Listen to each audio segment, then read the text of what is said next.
బాల్కొండ మండల కేంద్రంలో Congress party incharge ముత్యాల సునీల్ కుమార్ ఆధ్వర్యంలో రేవంత్ రెడ్డి చిత్రపటానికి పాలాభిషేకం చేశారు. గత ప్రభుత్వం 10 ఏళ్లలో ప్రజలకు రేషన్ కార్డు కూడా ఇవ్వలేదన్నారు. గత అసెంబ్లీ ఎన్నికల్లో కాంగ్రెస్ పార్టీ అధికారంలోకి రాగానే రేషన్ కార్డులు ఇస్తామని చెప్పిందని, అనేక పథకాలు కూడా అమలు చేస్తామని చెప్పిందన్నారు. అందులో భాగంగానే కాంగ్రెస్ పార్టీ అధికారంలోకి రాగానే 2 రోజుల్లో ఉచిత బస్సు ప్రయాణం మహిళలకు అమలు చేస్తున్నామని చెప్పారు. గృహజ్యోతి పథకం కింద 200 యూనిట్ల ఉచిత విద్యుత్ అందిస్తున్నామన్నారు. 500 రూపాయలకే సిలిండర్ ఇస్తున్నామన్నారు. రైతు భరోసా కింద రుణమాఫీ చేస్తామని చెప్పిన విధంగానే 2 లక్షల రుణమాఫీ చేశామన్నారు.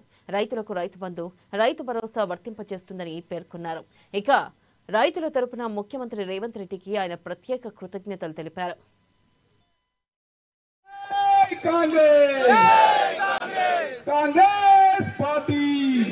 రేషన్ కార్డుతో పాటు అనేక పథకాలన్నీ కూడా ఆ రోజు చెప్పడం జరిగింది. దాంట్లో భాగంగా ఆర్టీసీ ఉచిత ప్రయాణం అధికారులకు వచ్చిన 2 రోజుల్లో చేయడం జరిగింది.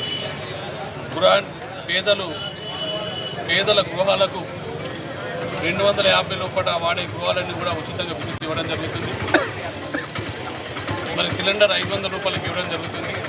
మరి దీని రైతు భరోసా కింద రుణమాఫీ చేస్తామని చెప్పింది కాంగ్రెస్ పార్టీ. రుణమాఫీ చెప్పిన విధంగానే 2 లక్షలు ఏకకాలం చేస్తామని చెప్పి ఏకకాలంలో మాఫీ చేయడం జరిగింది.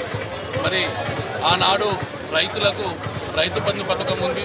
రైతు లేని పేదలకు ఎటువంటి పథకం అమల్లో ఉండేది కాదు. ప్రజల నుంచి, పేదల నుంచి, రైతు కూలీల నుంచి పెద్ద ఎత్తున డిమాండ్ ఉన్నప్పటికీ కూడా ఆ రోజు ఉన్నటువంటి టీఆర్ఎస్ పార్టీ పేద ప్రజలు విస్మరించిన సందర్భంగా మన ఎలక్షన్ల సందర్భంగా ఏదైతే కాంగ్రెస్ పార్టీ వాగ్దానం చేసిందో, ఏ విధంగా అయితే రైతులకు రైతు బంధు, రైతు భరోసా అనే పథకాలు వర్తింపజేసిందో, మరి భూమి లేని పేదలకు, భూమి లేని రైతు కూలీలకు కూడా మేము సంవత్సరానికి 12,000 ఇస్తామని చెప్పి ఆ రోజు వాగ్దానం చేసింది. మరి చెప్పిన విధంగా మాట తప్పకుండా కొద్దిగా ఆలస్యం అయినప్పటికీ, అంటే ఏకకాలంలోనే ఒక్కటేసారి అన్నీ జరగవు.